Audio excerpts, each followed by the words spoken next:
course, Dejounte, you guys had him for a couple of years. What went into the decision that now was the time that you guys wanted to, go in a different direction? Just evaluating where we're at. It was a hard decision. It was challenging. We knew that where we ultimately want to be was going to require some challenging decisions. Just not being at that point currently where we felt like we can continue on with what we have. So, wanted to reshape some things, and this is an unfortunate part of the business. Dejounte is a fantastic player, but we're excited for him and his journey on in New Orleans, but we're also very excited about the guys that we got back. Got a few assets with it too, which are going to be helpful for us to continue to build. So, I wish him nothing but the best. He and his family have been great with us. You guys brought 4 guys back, which of course brings up questions about the roster construction. How do you try to proceed forward and maybe bring some of those guys that you valued so much last year back into the fold? Yeah, we're definitely going to be in a roster crunch right now. We're obviously over the amount of players that we can bring back. So from now until start of season, we'll have some more tough decisions to make. One of those is Bruno. You guys extended the deadline for his decision to today. What's the decision? So we're actually working with this camp to push it back again, just to create some flexibility, see if there's something that we can continue to do, and hopefully it works out. How do you feel about Dyson Daniels? I feel great about him. He's playing with his national team for the Olympics, so it's been good for him. And feedback that we've gotten and the amount of film and in-person studying that we've done of him as a player really fits what we're looking to do more and more of. So couldn't be more thrilled. We're excited about his talent and his fit for us. What about his game are you particularly excited to get? His defensive versatility is something that really stands out. His shooting has gotten better. It's something that we think we can get an uptick in him as time goes on with his development. So if we're able to help him stay the course defensively and then give him some offensive adjustments there, turns into a real player. When you have to make a move like trading Dejounte, given the fact that you made a trade for him just a couple of years ago, do you look at that as a failure, or how do you kind of view it? Not at all. I absolutely not. I look at it as, at the time we had an opportunity to go get a really good player, and for where we're at, we wanted to take a chance to make it to the next level of what we were trying to do at that point in time. I think that at this point, right, it's the kind of what I said earlier, it's now faced with another challenging decision in moving him. But no, I don't see it as a failure at all, especially when you look at that and go, okay, what are some things that we learned from that? What are things that worked out well? What are things that didn't work out well? But I think going back, we would definitely take that risk again. Obviously it's a business, but how difficult are decisions like that, especially as Caleb was talking about, you made a trade for him just a couple years ago? It's very challenging, all things considered, and new context with a cap environment and how you're able to build out the team. Looking at what assets you have for the future. It's a challenge, and good players like Dejounte don't come around very often, especially available in the time that he was. So, it was our evaluation, and I think it was a great collaborative effort for all parties involved, and that's where we landed. You mentioned being in a roster crunch right now, but where do you feel like you guys are at when it comes to building for the future? I think we're in a good spot.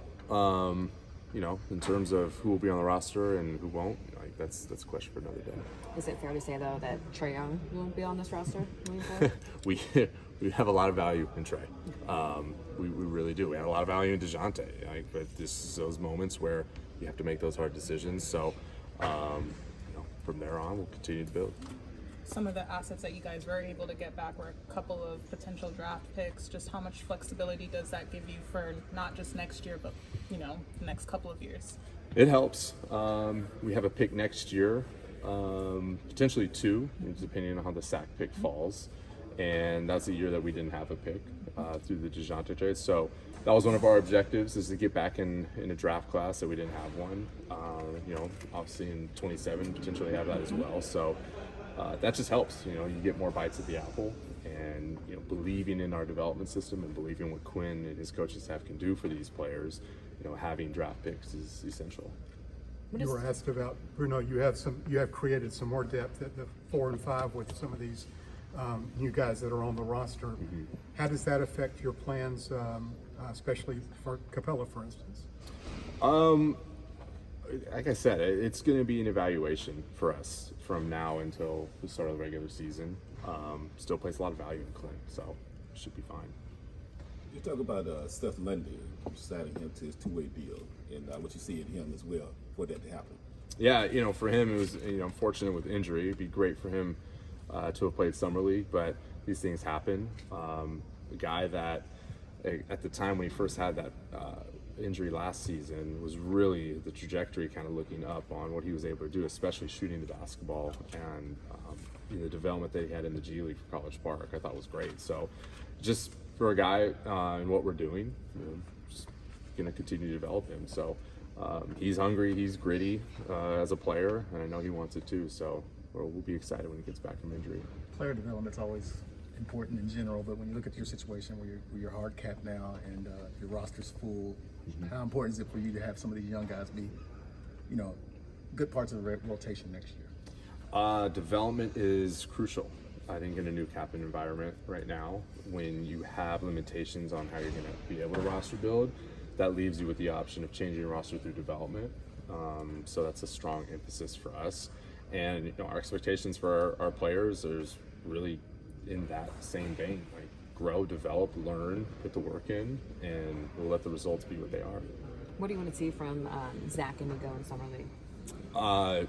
Get more and more integrated, accustomed to actually playing a new style of basketball. I mean, it's one thing to go from college to the NBA, but coming from two completely different countries and playing at this system, I was talking with Juka earlier about it. He's like, there's so much spacing, there's so much things that potential out there. I'm like, yeah, man, go have at it.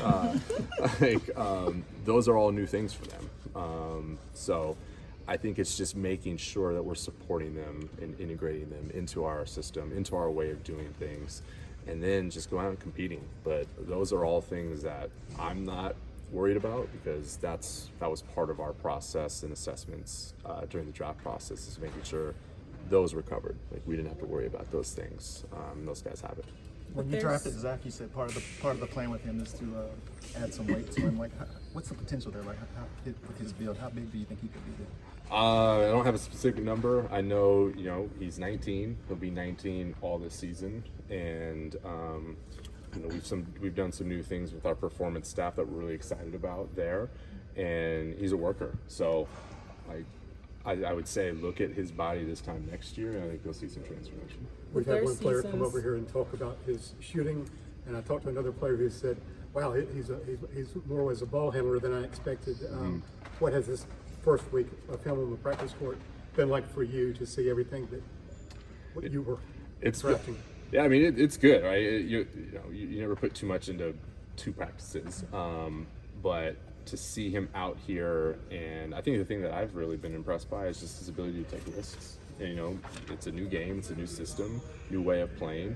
So for him to step into that more and more is crucial for how he's going to evolve as a player.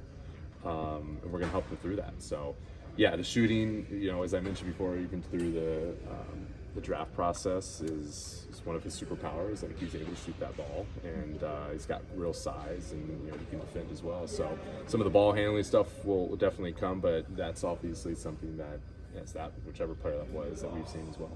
2 more, please. With their seasons in Europe ending, so close to now, how many games do you expect them to play at Summer League?